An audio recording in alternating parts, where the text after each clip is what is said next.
Okay, this is a 1957 Royal Quiet Deluxe, and this is an all-manual typewriter. It's in beige, and it's got a red front plate on it that says Royal. I'll lift it up so you can see that. That's kind of cool looking. So this is a 80 version of it, and I am going to show you around, and then at the end we'll do a typing demo.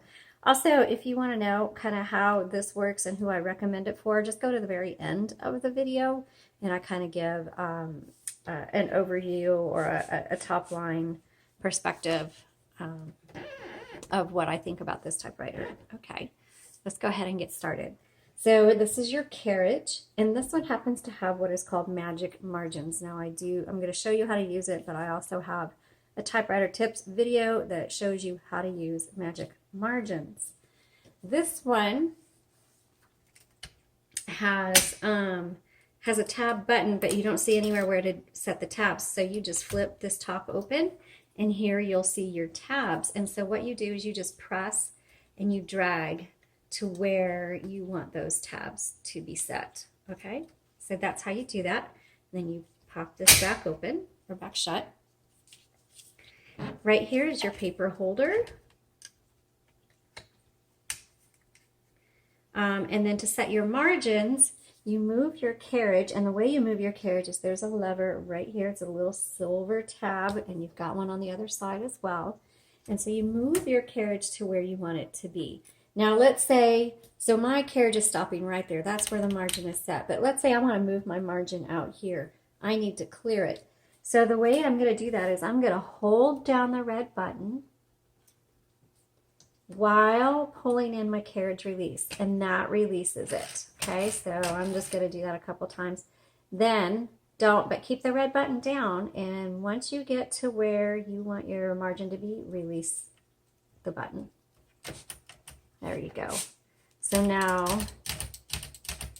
it's set there. Let me see if I can move it even further back. Let's see if it'll set there now.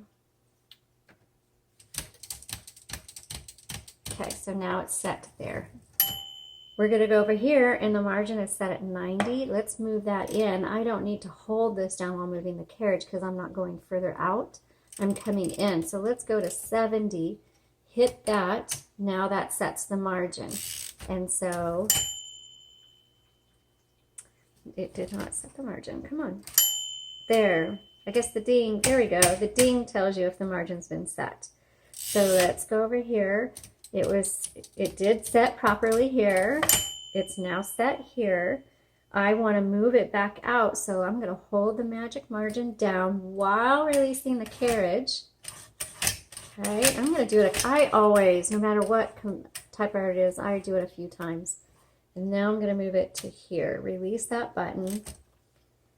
And there we go. So now my margins are set way out. But let's see, I'm going to bring it in a little bit.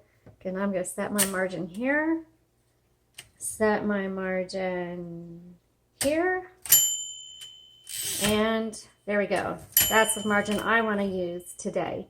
So now when you release the carriage, it's only going to go back and forth as far as you have your margins set. Now right here, when you hit return, it's going to advance either 1, 2, or 3 lines, depending on how you have it set. Okay. Now I'm going to move this carriage to the left, open up the top, and actually I shouldn't have done that.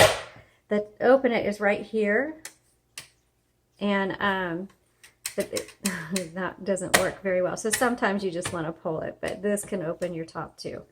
Okay, so then your color selector is right here, black, red. This means stencil, but you won't ever need it for anything. This is your ribbon reversal, because when you get to the end of your ribbon, you're going to want to reverse the direction. You should be able to reverse it back and forth a dozen or more, actually several dozen times before you replace the ribbon, and you just pop it out and put it in. We carry ribbon replacements on our website at UntitledChapter.com. When you do replace it, there is a typewriter demo video on our YouTube page. Black on the top, red on the bottom. Make sure it's threaded through all the guide wires, okay? And I do have an up-close image so you can see how it is threaded. Okay, let's go ahead and do a typing demo. Okay, this is our typing demo. I've had some requests for a little more up close view of, oops, I'm going to be bumping this like crazy. Sorry, typing. And so let's give it a shot here. And you can see it's just a little bit crooked. So this little button, I'm going to pull in to release the tension. I'm going to adjust my paper, put that back. And then let's do our typing. So this is a 1957 Royal Quiet Luxe. Okay. It's a nice and small font. This is great for writers because you can get more characters per line and per page. Let's see where the tab is set. Oops.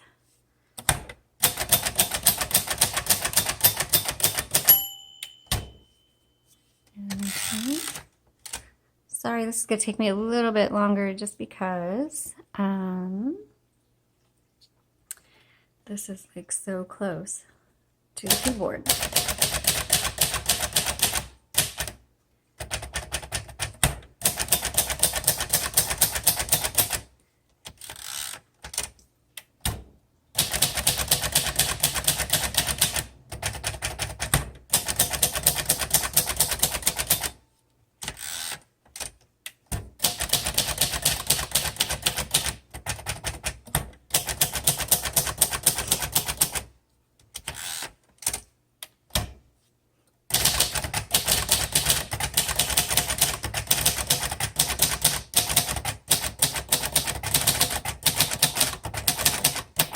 Y'all, I really like how this types. Usually at the beginning when I'm just doing the individual keys, it's really not a good indicator on the flow of the typewriter, and that's what I'm really interested in and how easy it is to type when you get into the flow with your fingers. So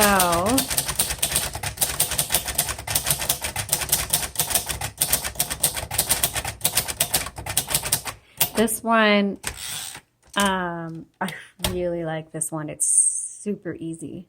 I'm going to switch the color.